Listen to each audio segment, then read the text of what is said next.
You know what's the best part about the lockdown? The fact that 100% of your audience finds you funny because you are your only audience. Now, I've been stuck at home for the last 7 months cracking jokes to myself, and it's funny, or maybe not. But I can't wait to get back on stage because there is no replacement for stage time. I've been sitting at home doing shows over Zoom, but they're not quite like how it is when you're on stage. So I'm waiting for that to happen. And in the meantime, I thought what I could do is talk to a fellow comedian from Singapore, somebody whose comedy I really like, somebody who I admire a lot, and somebody who I last met about 6 odd years ago. So it'll be fun to chat with her because she's from Singapore, and as you know, Singapore has started opening already. So I'm going to chat with her and find out what all has she been up to during the lockdown, and if she has any tips for me for when I visit Singapore next. So I'm going to talk now to Shahrul.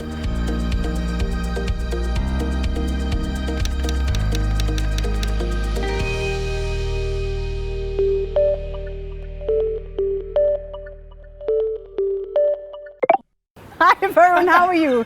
I'm good, how are you? I'm great. You look fantastic, by the way. You're looking lovely, especially with this natural light hitting your face. It's looking very, very nice. That's what I wanted to hear. Dress. Thank you. Thank you, it's a top. Liar, thank you. Top, sorry, my bad. But I must say your hair's really shiny at the moment. Is that oil or is that gel? No, I actually went and got a haircut yesterday, just so I look good. I shaved. Okay. And I have put some serum. I shaved too.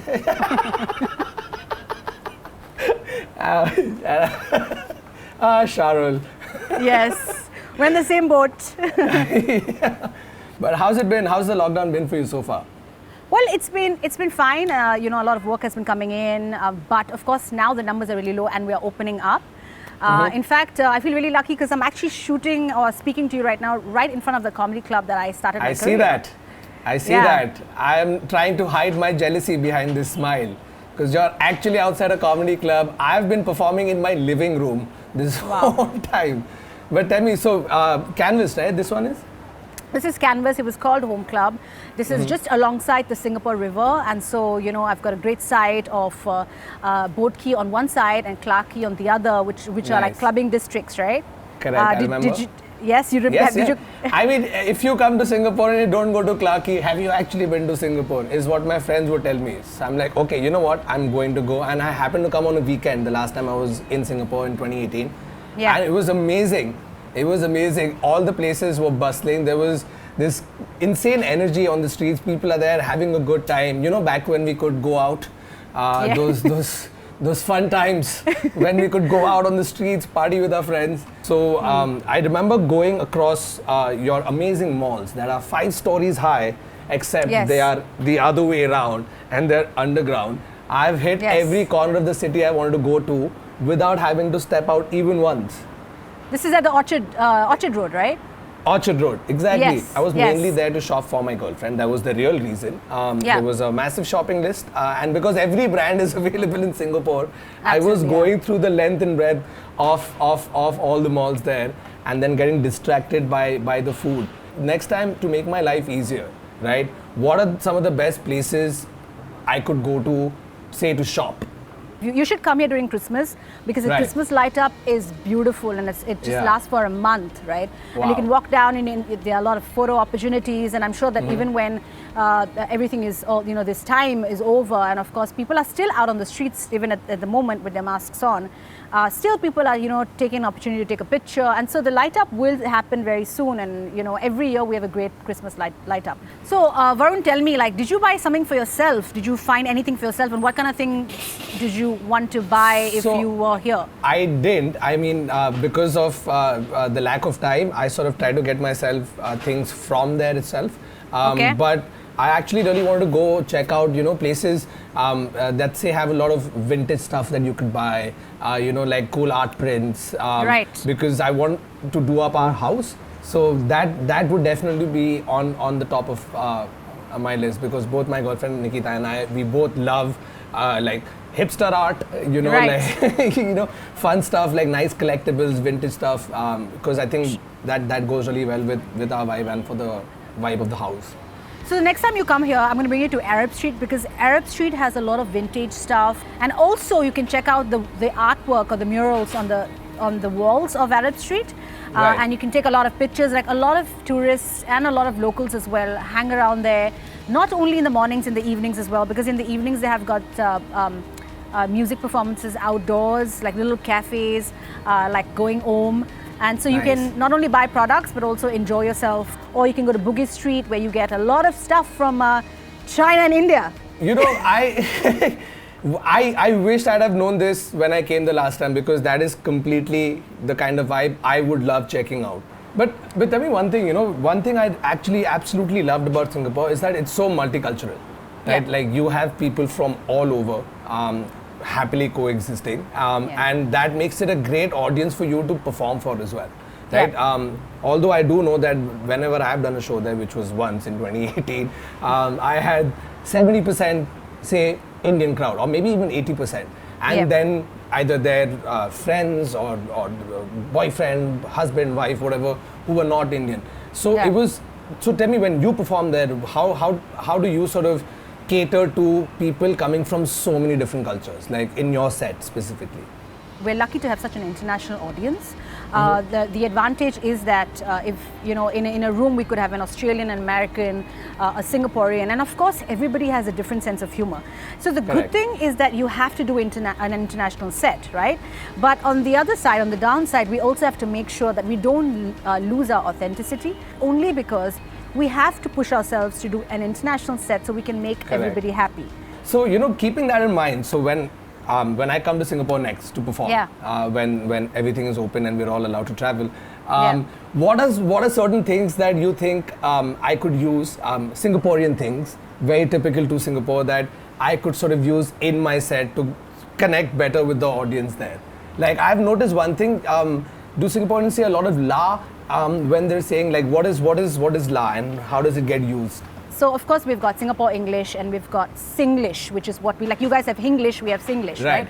Nice. So it is basically, you know, it's a mixture of different words from the Chinese language, from the Tamil language, from the Malay language, and so I could be talking to an Indian person who is from South India, who's originally from South India, or a Malay person, or a Chinese person, and immediately we start using lingo that all of us commonly know. Like for example, we use la, right? Now la, I think in the Hindi context would be re.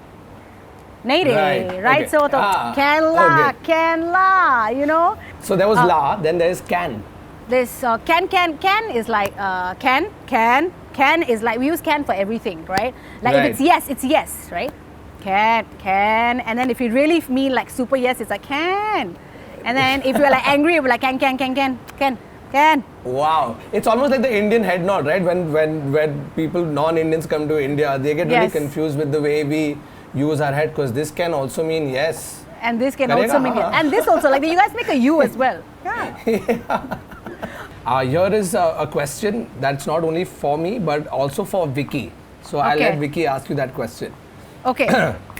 Yes, hi Shahrukh, Vicky this side again. Myself wants to ask you very many questions about Singapore, but the main thing I want to ask you about is partying, because you know I'm a little rager. You know, I like partying, I like going out, have a good time. So recommend any party places, you know, what I can do to have a good time on a Singapore Saturday night. You can go to either places, Boat Quay or Clarke Quay. Now Boat Quay has very cool bars now as well. They've reinvented it. And Clarke Quay, of course, you've got the clubs. And we close at 3 o'clock or 4 o'clock, right? You can be clubbing till 3 o'clock in any of the clubs here. And you only leave when the lights come on, where you start looking ugly. Where you know now there are no chances. Because you know the white light? Yeah, that's the worst. Yes, it's the worst when the white light comes on and you're like, oh gosh, my makeup's off. The people we're dancing with, no chance. So that's what happened. You know, when I was there, I remember my friends took me to a bunch of bars and clubs there. My friends hired something called the party bus. Can you tell me more about that? Because that was my first experience being in a club while you're on your way to a club. You know, it's... So the next time you're here, I'll bring you to a club which is on the top floor of Marina Bay Sands, okay? Nice. And once we come down, there'll be a lot of party buses. Like, for example, these are really like limousines, right? Where you sit in. You probably would have done one of these, like when you sit in a limousine and there's music blasting. Yeah. But you know, I think that the experience of being in Singapore really starts at the airport itself. Like, now I Yes. think it's a great place to transit. So, next time, even if you can't make it, I wish you do, join us in Singapore soon. Fingers but, crossed. Soon, fingers soon, crossed, soon, right? soon, soon, but soon, even soon. in transit, like, I think Vicky should walk around Changi Airport and discover our Yes, famous absolutely. fountain. I want to walk in Changi because I'm a Changa guy. Got it? Changa. It's a good joke. Yes, it's a good joke. yes, a good In one. my head. Good one.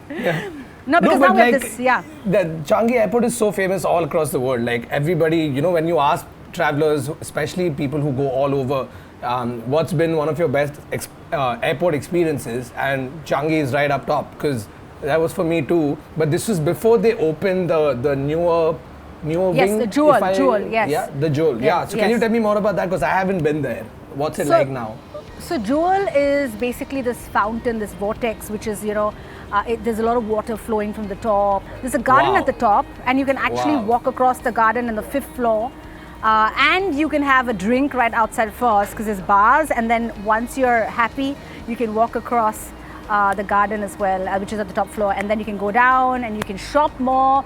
Or you Nice. can just stand at the bottom of the fountain as well. So you have got a view from each level. Changi Airport just sounds like the destination most people would be flying to. But in Yes. Singapore, you're flying from it. You think like many people just get to the airport and then look at Changi and be like, you know what, we don't need to go for a holiday. We can just go here. And it's pretty much got everything that your holiday destination would. We have a lot of business travelers as well who come in. Correct. So, sometimes they don't have time and, they want to feel at peace or they want to have relax and that's when, Jewel is a fantastic place. So, since Yeah. we are comedians, we are always doing business. Always, always. Okay, Sharul, so I thought we'll play a fun game. Are you up to playing a game? Yes, I think so. Tell me. Yeah. Okay, since we were talking about Changi Airport, Yep. I want you to list down as many brands as you can that are found at Changi Airport, okay, but in one breath. So do you remember the Shankar Mahadevan song Breathless? Yeah. It made me breathless, yeah. Wow, I'm already breathless. Yeah. Are you ready? Yes, I mean, during COVID, I don't want to be breathless. Let me... Oh. Okay. Okay. Okay. Ready? Okay. But I don't have to sing, right? Because I'll be terrible at that. But I I'll mean, try. hey, you get more points if you sing. To whoever is keeping score. Okay, let me try Okay. this. Let me try. 3, 2, 1, action! M Monaco, Ace Bags, Luggage, Action City, Adidas, American Tourister, Anello, Apple, Ametus, Asian Artistry, Bakery, Cuisine, Bata, B, Bengawan, Solo, Bloom, Boarding Gate, Bossini, Bottles and Bottles, Bread Talk by C, Calvin Klein Jeans, Candy, Empire, Carter's, Keith Kiddinson, Challenger, Chelon, Charles and Keith. That was terrible, by the way. That was good. I especially love the brand called. That is my favorite brand. I am going to shop from the next time. But listen, it was a tough game because I don't think even Shankar Mahadevan can list down all the names of brands that are in Changi because I can see 50 more right here in front of my eyes because I pulled it up. Why don't you do it now? Okay, why don't you do Okay, it? I know fine. you'll do it better than me. Okay, Yes. let's try it. Adidas, Apple, Bossini, Cat Kitchen, Charles & Keith, Coach, Crocs, Fila, Foot Locker, Fred, Perry, Furla, G-Star, Raw, Hugo, Kate Spade, Kiehl's, Kipling, Lacoste, Levi's, Lo Moschino, Marks & Spencer, Massimo Dutti, Muji, Nike, New Balance, Onitsuka Tiger, Pandora, Puma, Rip Curl, Body Shop, The Smell Lab, Timberland, Uniqlo, Vans, Victoria's Secret, Zara. Wow, but that was a fun game. It's a new party game that I'm going to Yes. now enlist and ask people Yes. names of brands at Changi. But other than that, now that we have spoken about Changi as well, No, so if you Okay. had a message for Singapore people in Vicky's voice, what would you say to people in Singapore? What would you want to, if you're going to come here, what would you want to see or a message just generally?